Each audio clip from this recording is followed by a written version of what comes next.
Pemirsa, di puncak kejayaannya, Erlangga Hartarto justru memilih mundur dari posisi Ketua Umum Golkar. Sejumlah kalangan menduga ada pihak lain yang berupaya menguasai Golkar dengan cara mendongkel Erlangga. Tanpa tekanan yang maha besar, mustahil Erlangga mundur jelang momen genting pilkada dan transisi pemerintahan.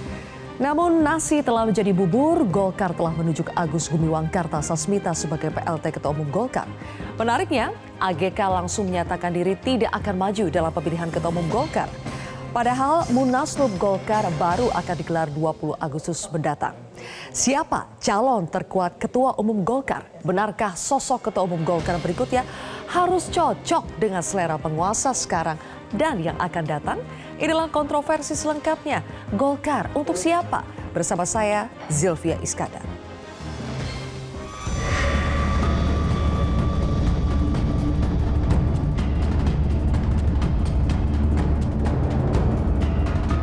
Saya Erlangga Hartarto, setelah mempertimbangkan dan untuk menjaga keutuhan Partai Golkar dalam rangka memastikan stabilitas transisi pemerintahan yang akan terjadi dalam waktu dekat, maka dengan ini saya menyatakan pengunduran diri sebagai Ketua Umum DPP Partai Golkar. Demokrasi harus kita kawal dan kita kembangkan terus-menerus. Kita harus memastikan bahwa demokrasi kita terus berjalan dari satu generasi ke generasi berikutnya. Urusan Pak Erlangga itu urusan internal partai. Jangan saya mencampuri internal partai. Baik pemirsa, untuk membahasnya sudah hadir 5 narasumber di studio Metro TV. Saya perkenalkan dari sebelah kanan saya ada Wakil Ketua Umum Partai Gerindra, Bang Habibur Rahman. Selamat malam. Selamat malam. Berikutnya ada relawan Projo, Bang Panel Baru. Selamat malam. Malam. Bicara Golkar, sepatunya kuning ya, Bang? Di sebelah Dia nyalek Golkar kemarin. Oh, nyalek Golkar makanya. Oke, di sebelah kiri saya sudah ada politikus PD Perjuangan, Deddy Yervi Sitorus. Bang Deddy, selamat malam. Selamat malam semua. Kemudian juga ada Ketua DPP PKB Mbak Lulu Nur Habidah yang hari ini ungu-ungu semua. Ada apa Mbak Lulu? Semua. Sesuai dengan perasaan hati ya. Iya. Oke, kemudian juga ada Direktur Eksekutif Parameter Politik Indonesia, Adi Prayitno. Selamat malam Mas Adi. Selamat malam. Oke, sebetulnya kita menunggu aktor utama kita pada malam hari ini, yaitu adalah Bang Doli ya, Ahmad Doli Kurnia sebagai Ketua DPP Golkar. Padahal kita hari ini akan bicara Golkar, tapi aktor utamanya belum datang, tapi show must go on. Saya akan tampilkan dulu. Kita sudah tahu bersama, pemirsa, bahwa Golkar sudah menunjuk PLT Ketua Umum Golkar untuk sementara menggantikan Pak Erlangga Hartarto yang mundur, dan sudah dipastikan Agus Gumiwang Kartasasmita ini mengatakan bahwa dirinya tidak akan maju sebagai calon Ketua Umum Golkar pada Munaslup Golkar yang akan digelar 20 Agustus mendatang. Nah, hal ini menyisakan tanda tanya, lalu siapakah kandidat Ketua Umum Golkar menggantikan Erlangga Hartarto? Kita akan bedah.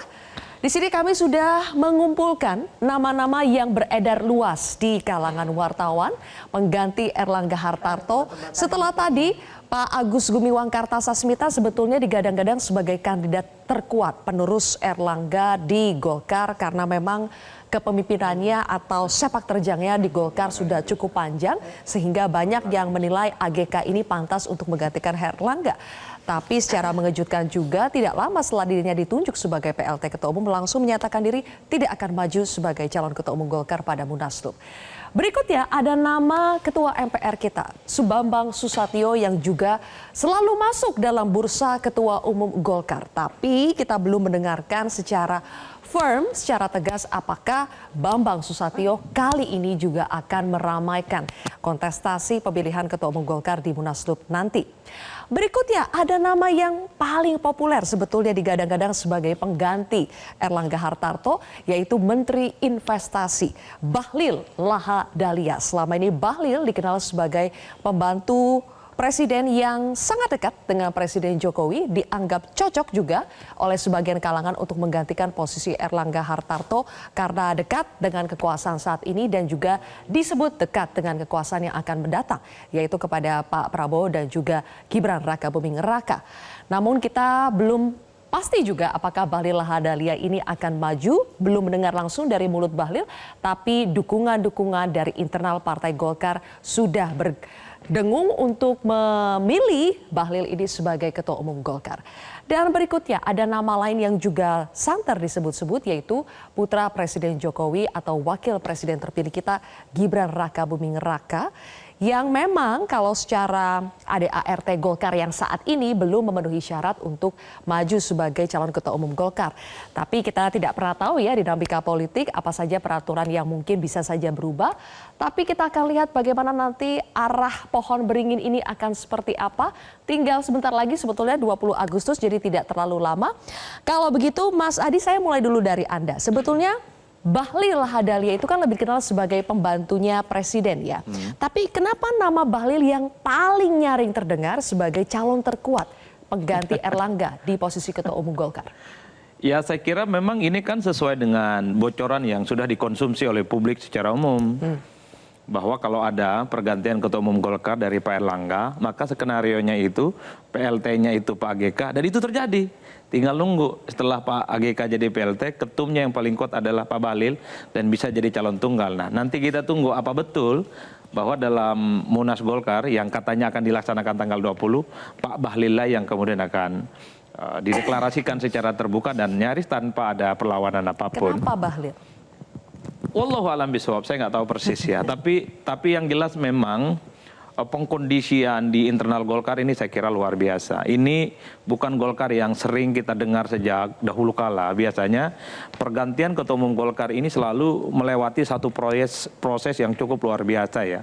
Ada kegaduhan, ada gonjang-ganjing dan bahkan sangat brutal. Rivalitas internalnya cukup terbuka. Dulu misalnya kita tahu pertarungan antara Akbar Tanjung dengan Pak JK.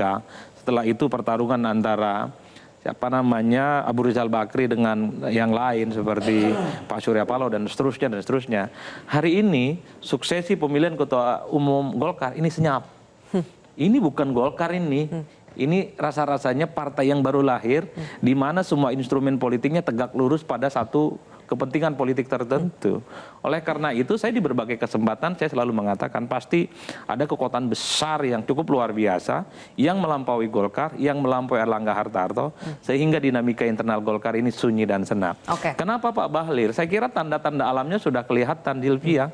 Semua elit-elit Golkar per hari ini dulu memang agak sedikit resisten ngasih catatan bahwa Bahlil misalnya dipersoalkan bahwa belum tentu memenuhi kriteria dan syarat untuk nyalon soal kepengurusannya. Tapi belakangan ini elit-elit Golkar mengatakan bahwa per hari ini hanya Pak Bahlil yang paling mungkin untuk menjadi ketua umum. Ini yang kemudian kita lihat ini bukan Golkar. Kalau ini terjadi pada partai-partai yang nggak lolos ke parlemen, mungkin ini akan rasional. Sekelas PKB aja bisa gaduh ini kalau soal untuk urusan ketua umum, makanya dipercepat ya nggak Mbak?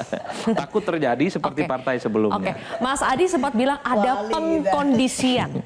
Pengkondisian oleh siapa?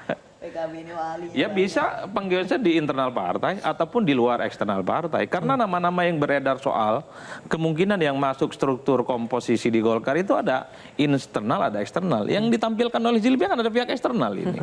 Jadi hal-hal yang semacam ini yang dikonsumsi oleh publik selama 3 bulan belakangan ini yang kemudian bisa menjelaskan betapa bahwa suksesi pergantian dari Erlangga Hartarto ke calon ketua umum yang baru ini relatif kondusif. Karena ada pihak eksternal yang diyakini cukup powerful posisinya dan membuat partai-partai besar seperti Golkar ini nyaris tidak punya opsi-opsi lain selain nama Pak Bahlil yang kemudian mengerucut, menguat dan tinggal nunggu waktu sebenarnya untuk diumumkan. Dan pas sekali aktor utama kita pada malam hari ini, Ketua DPP Partai Golkar, Bang Ahmad Doli Kurnia sudah tiba di studio Metro TV. Bang Doli. Memang kalau aktor utama datangnya belakangan ya. Silakan Bang Doli. Assalamualaikum. Waalaikumsalam. Selamat malam. Oke, Bang Doli, jadi tadi kami sudah menampilkan, boleh ditampilkan lagi teman-teman calon-calon ketua umum Partai Golkar yang sudah kita kumpulkan dari beberapa informasi. Nah, Bang Doli, pertanyaannya Bang Doli, tadi kita sudah membahas ya, kenapa Bahlil yang ternyata paling mencuat padahal kita tahu sudah cukup lama vakum dari kepengurusan di Golkar, lebih terkenal sebagai pembantunya presiden. Tapi kenapa Bahlil yang mencuat? Apakah sudah memenuhi syarat untuk menjadi ketua umum Golkar? Pertama itu semua nanti akan ketahuan pada saat proses menjelang Munaslup ini akan dimulai. Biasanya kan nanti akan ada panitia membentuk tim verifikasi namanya untuk menerima atau membuka pendaftaran siapa saja yang berkeinginan untuk menjadi calon ketua umum gitu. Kemudian yang kedua, kemudian nanti kenapa disebut namanya tim verifikasi? Karena nanti ada syarat kalau seseorang itu ingin mencalonkan diri, dia harus mendapat dukungan 30% dari DPD provinsi. Nah, kemudian itu nanti diverifikasi berdasarkan syarat. Nah, kalau syarat formil, sebetulnya kalau pertanyaan tadi Saudara Bahlil, itu memenuhi syarat karena memang Saudara Bahlil itu pernah menjadi pengurus di satu tingkatan yang diatur dalam undang-undang. Jadi pernah jadi pengurus di DPP atau DPD provinsi atau kabupaten kota. Diatur dalam ADART Golkar. Ya. Bendahara DPD 1 Golkar Provinsi Papua. Ya. Itu syaratnya ya. Dan terpenuhi. Penuh. Oke. Bang Doli, mohon maaf tadi saya perkenalkan sebagai Ketua DPP Golkar, ternyata Wakil Ketua Umum Golkar ya. Mohon maaf, jangan sampai menurunkan ini. Nah, Bang Doli, kalau begitu nanti prosesnya itu apakah akan menjaring nama-nama, artinya siapapun sebetulnya yang merasa pantas sebagai Ketua Umum Golkar boleh masuk, atau ini harus berdasarkan rekomendasi yang diusulkan oleh DPD? Iya, jadi tadi kalau misalnya sebutkanlah nama-nama yang mau mencalonkan diri sebagai menjadi ketua umum itu, mereka pada saat mau mendaftarkan itu sudah melakukan konsolidasi mendapat dukungan 30% minimal dari pemegang suara di provinsi.